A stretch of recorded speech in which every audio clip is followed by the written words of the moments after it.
started off with the 1915, which has an extremely low mintage of 242,382. So that is one of the lowest mintages that I have seen or heard of in almost all of the Canadian coin denominations post 1900. That is a unicorn for sure. Now, this one can fetch you a pretty good price even in a low quality condition. You can get around $35 for a VG8, which is a pretty well-worn circulated coin. You can get up to $1,750 for an almost uncirculated. So as we go up in the grading tiers, the value starts to increase pretty substantially on these early date coins. You can get yourself around $3,500 for an MS60 and up to $14,000 for an MS64. So if your grandpa hands you down some coins and you find a 1915 in a coin flip and it looks like it's in pretty good shape, I definitely suggest you send that in to be graded, because you could have something that is truly worth a fortune. Now, one thing you might notice in a lot of the quarters that I'm covering today is a lot of them have very low mintages. Even by Canadian standards, usually it's pretty hard to find Canadian coins under $1 million, and when you do, a lot of the time they will have a super high premium. So next up is going to be the 1921, which has a mintage of 597,337. Now, because of this low mintage, it gives it a pretty good premium. Even in a circulated worn condition, it can be worth around $20 for a VG example. You can fetch up to $850 for a almost uncirculated. You can get up to $3,500 for an MS63, and you can fetch up to $1,200 for an MS65. So we'll keep it going with the 1927, which has an even lower mintage than the 1921, minted at 468,096. Now, it can be worth around $45 for a worn VG example. You can get around $750 for an AU. It can be worth around $2,500 for an MS63, and it can be worth all the way up to $7,500 for MS65 examples. Now we're going to skip ahead 6 years to 1934, which has an incredibly low mintage of 384,350. So not too many of the 1934 quarters were struck. It isn't worth too much in a VG condition. You can only get around $10 for it, which is just pretty much around melt price. But the value goes up pretty high as you go up in the grading tiers. It can be worth up around $190 for an almost uncirculated. You can get $800 for an MS63 and up to $6,000 for an MS65. So that is a huge jump in value there between the MS63 and MS65. You're talking more than $5,000 increase there. So next up is going to be a quarter that should come as no surprise to any experienced or seasoned Canadian coin collector, and that is the 1936 with the dot, the bar, or the dot and bar variations. Now, the easiest way to be able to identify this is to be able to locate a small dot in between the two sashes on the ribbon underneath the date 1936. And the easiest way to be able to identify the bar is it's almost like a small die chip or line running in between the two sashes. Now, if you have yourself the 1936 dot, you can fetch yourself around $45 for a VG example, around $850 for an AU, and up to $5,000 for an MS63. Now, there has been a few specimens that have been known to have these errors, and they can go upwards into the six figures. There's one that was known to sell at an auction for $100,000, and in terms of rarity and scarcity, nothing quite really falls into that category like the 1936 dot specimens. Now, for the 1936 bar variation, it's not worth quite as much as the dot, but it can be worth up to $30 for a VG8. You can get up to $300 for an AU example, and you can get yourself up to $1,700 for an MS63. Now, if you don't hear me ringing out any of the values for some of these MS65 coins, the most likely reason is because there aren't any that are attributed to that high of a mint state. The most high-grade state that they have been attributed to is probably an MS63 or MS64. So the highest known grades for the 1936 dot and 1936 bar are both MS63s. Now, another one you can look for is the 1936 with the dot and bar variation. You can get around $100 for a VG8 example, and it can be worth up to $1,000 for an extremely fine example, and there aren't too many that are known or have been found that are attributed higher than that. Alrighty, so we're at about the halfway point for this top 10 list, and we're going to go to the 1938, which is minted at 3,149,245. Now, it is not worth too much in a VG state, only around $9, but it increases in value a little bit as we go up in the grading tiers. It can be worth around $40 for a almost uncirculated, $150 for an MS63, and it can get all the way up to $3,000 if you have an MS66, which is an extremely good looking 1938 if you have one of those. In several of my previous videos, I have talked about the 1947 Canadian coins. There are a whole lot of variations to look for, and the quarter is definitely no exception. Now, I don't want to get too deep into it, but in 1948, the Canadian Mint had troubles getting dies for the reverse. So due to that, what they did is improvise, and instead of actually putting the date on originally, what they did was put a little maple leaf beside the 7 in the date 1947. So there are a couple variations you can look for, the most basic of which is the 1947 without a maple leaf. Now that is minted at 1,524,555. Now, it's not worth too much when it doesn't have a maple leaf or any of the special attributions, but it can be worth a little bit if you have it in a higher grade tier. Now, it can be worth around $8 for a well-worn circulated VG example. You can fetch up to $40 for an AU example, $120 for an MS63, and it can be worth up to $1,200 for an MS65, and that's actually just for the 1947 plain. No maple leaf, no nothing. Now, next up, I'm going to talk to you about the 1947 dot. Now, I'm not too sure exactly how this error came about, but most likely it's a problem with die deterioration, or it's just simply a die chip, but it is super well known for a lot of the Canadian coins in 1947 to have this error. The nickels also have them, I believe, as well, and it usually adds a pretty good premium to them, just like this quarter, because you can fetch around $110 for a VG example. You can get up to $600 for an almost uncirculated, $2,500 for an MS63, and up to $5,000 for an MS64, which I believe is the highest known graded example. And that's a huge jump from MS63 to MS65. That value doubles right there. So that is crazy.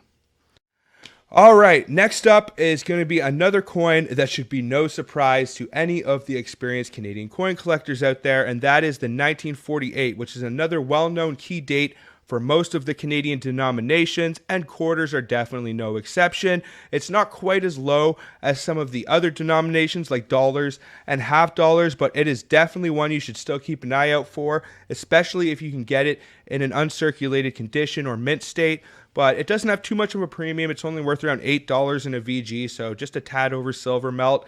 It can be worth around $40 for an almost uncirculated, $150 for an MS63, $550 for an MS65, and you can fetch all the way up to $1,000 for an MS66, which is usually the highest grade tier you'll see the 1948 in. It is pretty scarce and extremely well known and rare, so good luck finding one for MS65 or MS66 that isn't already graded. If you do, send that sucker in.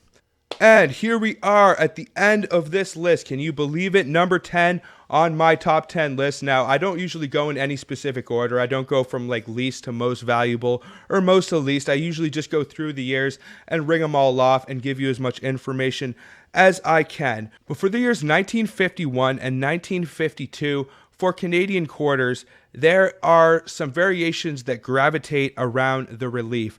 Though you can probably fetch a pretty penny for most of these different variations if they are in the high MS states, they aren't actually worth too much. There is one that you want to look out for over all of the other ones, and that is going to be the 1951 low relief. Now, it can get a little confusing and tricky even for me with some of these early proof-like strikes. Now, you would think that when you send a proof-like strike in that it would get the designation as PL, but that isn't necessarily the case. Sometimes the mint would actually throw circulation strikes in So there are some cases where you might send a coin that you think is a circulation strike in and it might come back as a proof-like. And there are some cases where you might send a proof-like coin in and it'll come back with a circulation grade like an MS or an AU or an EF or something like that. It is very confusing with some of these early Canadian proof sets. They had to deal with some serious stumbles and there was some serious shenanigans in the early days with some of these mintages just being so insanely low. Take the 1991 quarter, for example, minted somewhere around 400,000. You think that the mint would have learned from their lessons in the early 1900s, but then they go and they make a modern gem for us just like that. Oh, the 1992 quarter series. They are known as the provincial quarter series, and basically there is a different design for each of the Canadian provinces. They all have different mintage figures, and at the time they were extremely collectible. When they released these, everybody wanted to have them, and the mint kicked into high gear to start making these things. I believe the mint actually went on a strike in the year 1991, which is why the Canadian 1991 quarter has such a low mintage. So I don't know if this had anything to do with why maybe the Canadian mint went on strike. The government probably put in an order for all of these quarters to be made, or the mint just decided to release them and the employees probably weren't too happy about having to release hundreds and hundreds of millions of new quarter designs that year.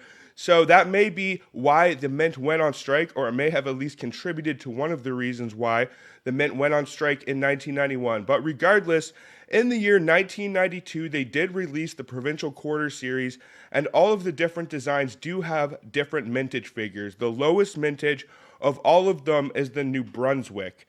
Now, the coins that we're going to be discussing today are going to be heirs, and most of them are actually going to be rotated die heirs. Now, for the 1992 New Brunswick, it has an overall mintage of 2,174,000. So if this was an American coin, by those mintage standards, it would already be pretty valuable on its own. But these provincial quarters are actually so common and you find so many of them that they don't hold a lot of value if they are in a low-grade state. But for a few of the different provinces, they will contain rotated dies like this New Brunswick. Now, the orientation of the rotated dies can be slightly different and can also affect the value. Now, for the 1992 New Brunswick, it has a rotated die of 180 degrees. So basically, it will be in coin alignment. Now, one of these can fetch you $50 for an AU, so it's going to be worth around $10 or $20 in a well-worn circulated condition, most likely. And it can be worth all the way up to $400 when you start to hit the MS range. Number 2 is the 1992 Northwest Territories Provincial Quarter. Now, the Northwest Territories has an overall mintage of 12,580,000. Now, the variety that you're looking for this is a rotated die, but it is rotated 90 degrees. So instead of being rotated fully into coin alignment, the Queen's bust will actually be facing off to the right. Now, one of these in an EF, extremely fine condition, can fetch you around $120, and it can be worth all the way up to $300 for an MS65. So if you were to find one of these in a well-worn circulated condition, you would most likely get around $10 or $20 for it. For the years 1999 and 2000, the Canadian Mint released a massive new quarter design series referred to as the Millennium Quarter Series. There is 12 coins in each of the sets, and you can be assured that the Royal Canadian Mint had to kick into high gear to start producing these things, and usually when that happens, a few heirs will be born out of it. Now, the overall mintage for the Millennium Quarters is much higher than the provincial, so they aren't quite as rare to find. Even in a low-grade state, you'll find tons of these things, but if you do happen to find one of these heirs, they can be worth some really good money. So number 3 on this list is going to be the 2000 Pride Quarter. Now, the 2000 Pride has an overall mintage of 50,749,102. Now, the heir that you're looking for is another rotated die, and it is also rotated 90 degrees. So the orientation will be, it will be slightly rotated, not fully into coin alignment, and the Queen should be facing off to the right. Now, in terms of value, it can be worth about $10 or $20 in a worn, well-circulated condition, but it can be worth all the way up to $250 for an MS65, and I do believe that the values are a little bit underestimated, and they are only going to go up as time goes on. So finding one of these in a high-grade state or having one in a high grade state is probably a good investment because I could see these things being very desirable to collectors one day. Number 2 is the 2000 Harmony quarter. The 2000 Harmony has an overall mintage of 34,604,075. Now, the error that you are looking for this quarter is a rotated die. This is actually rotated slightly different from the other ones on this list. This one is rotated 270 degrees, so the orientation of the queen will actually be facing off to the left. Now, this is the most significant one we have discussed on this list so far, and the most valuable, and it can be worth around $50 in an AU condition and all the way up to $800 for an MS65. So most likely it's going to be worth around $10 or $20 if you find one in a well-worn circulated condition. Well, we have made it to number 1 on this list. It is pretty crazy how all of these errors can exist within such a short date range, only 10 years, and we have multiple errors that are worth hundreds of dollars. I think that is amazing, and it's always good to keep your eyes open because you never know what you are going to find coin roll hunting in your pocket change. The more you know, the more you can find. Knowledge is power, so hopefully this list helps you guys out. But number 1 is going to be the 2000P Community Quarter. Now, the 2000 Community has an overall mintage of 34,378,898. Now, the Community P Quarter is extremely rare. It is a holy grail amongst modern Canadian coins. Only 5 of them are known to exist right now, and it is worth a whole lot of money. Basically, to identify it, all you need to do is flip over to the obverse of the coin, and if it has a P mint mark, then you have yourself a very nice coin. Basically, it was an accident when the Royal Canadian Mint started experimenting with their multiply plating process. In the year 1999, they started adding P mint marks to some of their plated coins, and accidentally they put a P and plating on some of these community quarters, and now we have what is referred to as a modern Canadian Holy Grail error, because this bad boy can be worth all the way up to $15,000 when it starts to hit the high MS range. Number 10, which is going to be actually a modern specimen quarter, and it is probably one of the most infamous and well-known modern quarters in Canadian coin collecting history, and that is the 1973 large bust.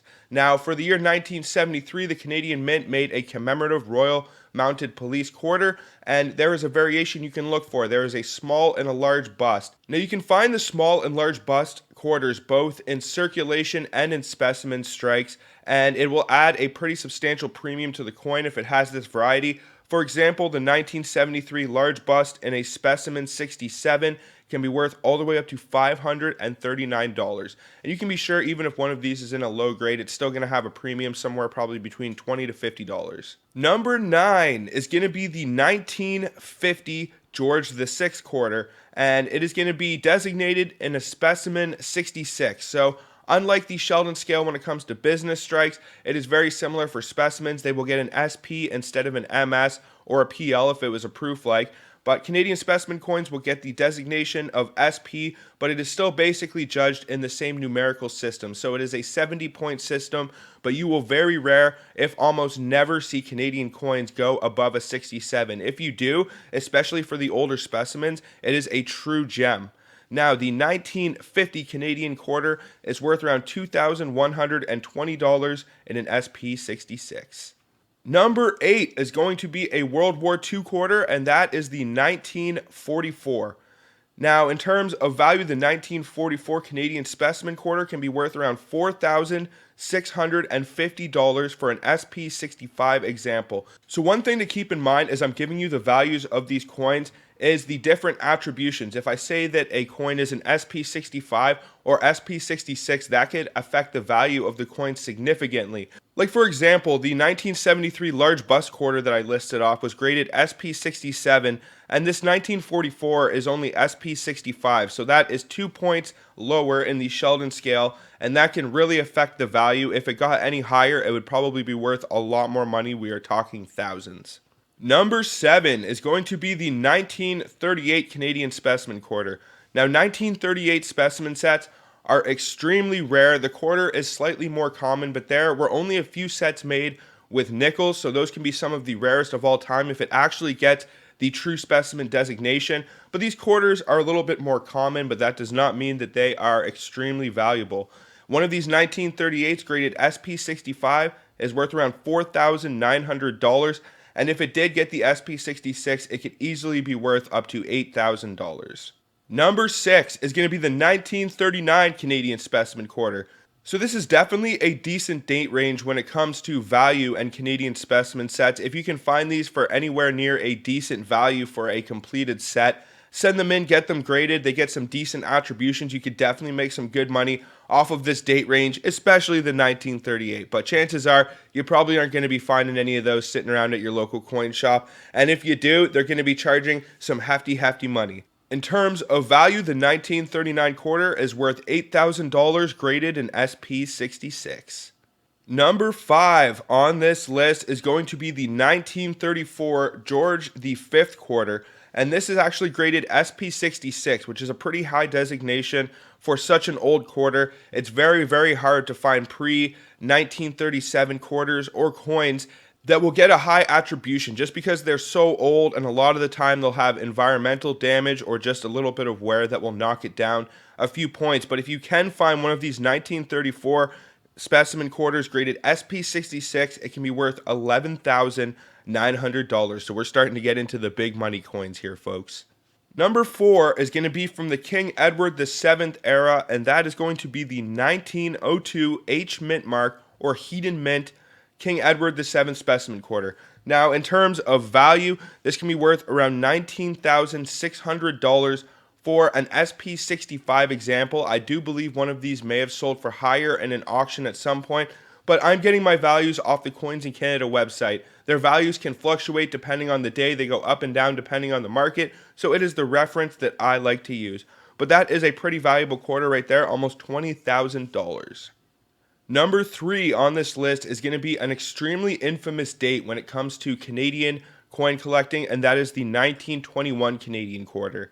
Now, the 1921 5 cents is known as the Prince of Canadian coins, and I believe the 1921 half dollar is definitely a holy grail and unicorn. It is worth crazy buku amounts of money, and the 1921 specimen quarter is definitely no exception. It can be worth all the way up to $24,500 for an SP65. So if it did happen to score any higher on the Sheldon scale, you can be sure that it's going to be pushing some serious money. Number 2 on this list is going to be the 1927, which is another George V era quarter, and this one can be worth around $25,000 for an SP65 example. So another one that if you're able to find one of these sets, get it attributed, and it got that SP66 designation, it could be worth some absolutely insane money. You are talking possibly even a $50,000 coin. Well, we have made it to number 1 on this list. I really hope you guys enjoy these videos and find them helpful. When it comes to Canadian coin collecting, there is just so many options out there. It is such a deep rabbit hole that you can fall into, and you can really get sidetracked by all of the different options that there are when it comes to adding pieces to your collection. But one thing that I can tell you is one of the best investments that you can make is these specimen coins. They retain their value. Their value definitely increases over time, and there just weren't a lot of them made. They are extremely rare. They have an incredibly interesting story, and the fact that they are so limited just makes them very mysterious and adds a lot of intrigue to them. Before I do get into number 1 on this list, I would really appreciate if you guys would hit that thumbs up and subscribe if you have not, and hit that bell notification so you can see my new videos as they are being released. I got a whole lot planned on the docket right now, and we're going to be rolling it out day by day, so just make sure to stay tuned as all of my new content is being released. But what do you say we get into number 1 on this list, which is going to be an extremely famous Canadian quarter, and that is the 1936 dot specimen. Now, in terms of identifying this, basically you want to look at the bottom of the reverse in between the 2 ribbons on the sash, and if you can find a little dot, I'll put an example up on the screen just so you can see, then you have yourself one extremely rare Holy Grail coin that can be worth all the way up to $98,000 for an SP65. So this is pushing the $100,000 mark, and it could easily be worth over that if it did get a higher designation. If it got an SP66 or, God forbid, an SP67, you could be talking a $200,000 coin or more. So this is definitely a good one to look out for when it comes to specimen sets. 1936, although it is very old, it is not as old as some of the other specimen sets out there. So there may be a few lying around, maybe in storage lockers, in some old local coin shops, maybe a flea market. You never know. You always got to keep your eyes open. Hopefully these videos will give you some insight into what to look for.